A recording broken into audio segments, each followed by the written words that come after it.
D'abord donc, les antécédents ecclésiastiques. Il y avait eu un concile à Vatican en 1870.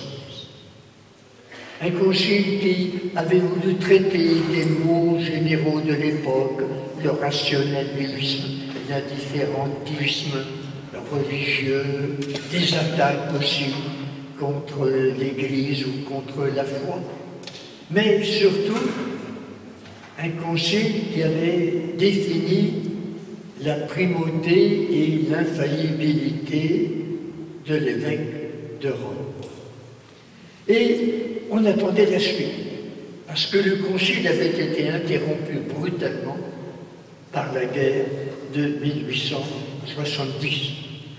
Et donc, la première idée qui venait à l'esprit de beaucoup de pères conciliaires, d'évêques, qui avaient été appelés à venir au concile avec leurs experts théologiens.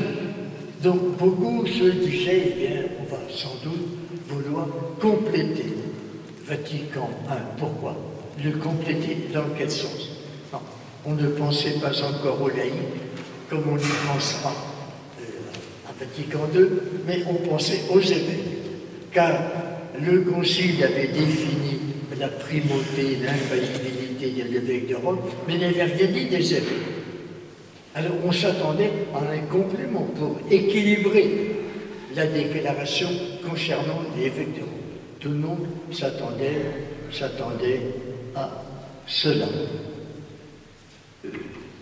Voyons quelle était la gravité des différentes questions qui ont animé le Concile Vatican Ier. Bon, d'abord, ce concile était en réaction contre tout le mouvement culturel du XIXe siècle, qui était un courant dominé par le rationalisme et qui avait entraîné même les premières déclarations très nettes d'athéisme, qui avait mis la doctrine catholique en difficulté sur un certain nombre de points. Tout au long du XIXe siècle, les papes, et notamment Pie IX, avaient condamné tout ce qu'on appelait les idées modernes. Donc vous voyez les idées modernes qui viennent de la modernité et qui, dans l'Église, vont engendrer le modernisme. Donc la papauté, tout au long du XIXe siècle, avait condamné cette vague de rationalisme qui avait produit le laïcisme, la sécularisation de la société.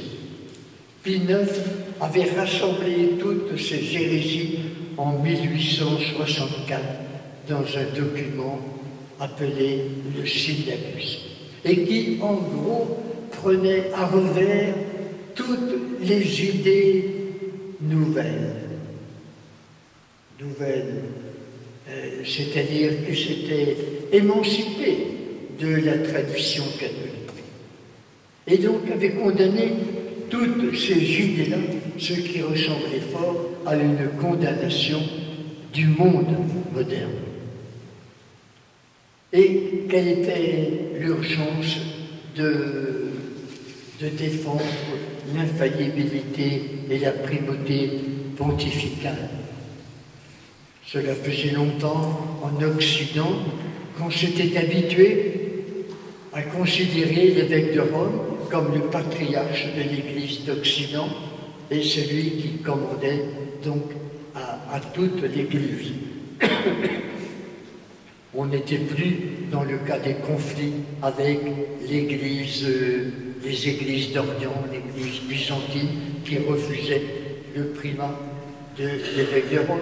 On n'était plus dans les luttes de la Réforme qui s'opposait aussi à l'intrusion de l'évêque de Rome dans les affaires internes à toutes les églises et dans et dans tous les pays, mais quelle était la nécessité exacte de défendre, de soutenir l'infaillibilité pontificale qui n'était pas vraiment attaquée.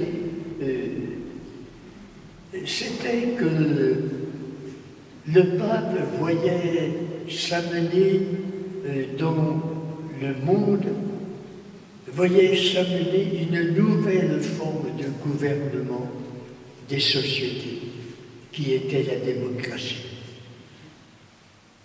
Or, dans la théorie de la démocratie, le gouvernement vient du peuple. Le pouvoir vient de la volonté générale exprimée par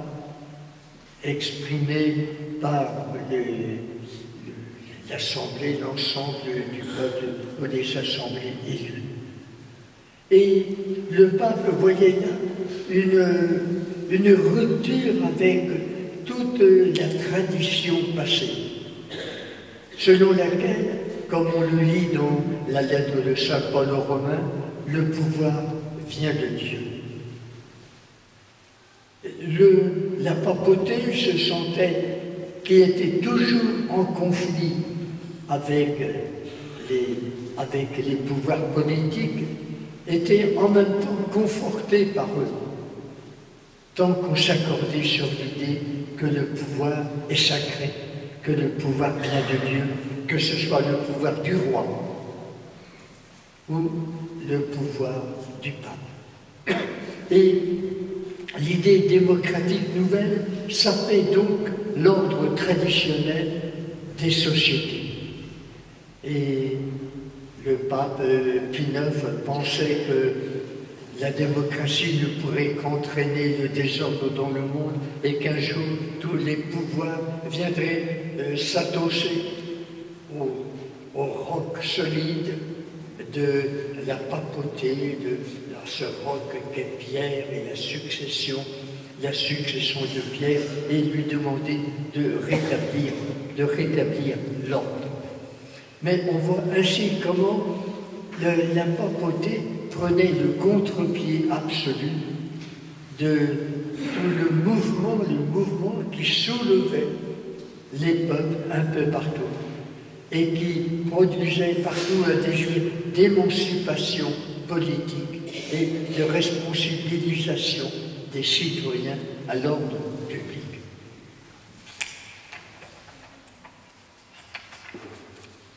Voilà donc pour l'antécédent, les antécédents ecclésiastiques. Et le pape qui était, il ne faut pas l'oublier, qui était encore en 1870, mais pour très peu de temps, qu'il était encore souverain d'un État pontifical, se voyait menacé par cette vague de démocratie, mais voyait aussi tout l'ordre de la société menacé. Deuxième antécédent à Vatican II. C'est toute une évolution qui s'était faite dans la société civile et qui s'était forcément répercutée dans la civilisation, également dans l'Église. L'évolution continue de la société sous l'influence de la philosophie, du rationalisme, de la culture, qui répandait partout l'athéisme, l'indifférentisme, la laïcisation, la sécularisation, et on parlait déjà de déchristianisation. Pensez que c'était au début de la guerre de 1940, en 1942, que l'abbé Gaudin avait publié un livre qui avait fait beaucoup de bruit, France, pays de mission. Il avait bien mis un point d'interrogation à la fin du titre, mais c'était quand même très inquiétant.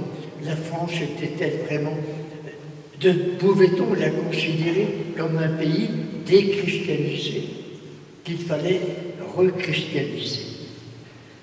La fréquentation des églises était en baisse, les chrétiens se dérobaient aux enseignements de l'Église, et notamment dans toutes les questions morales.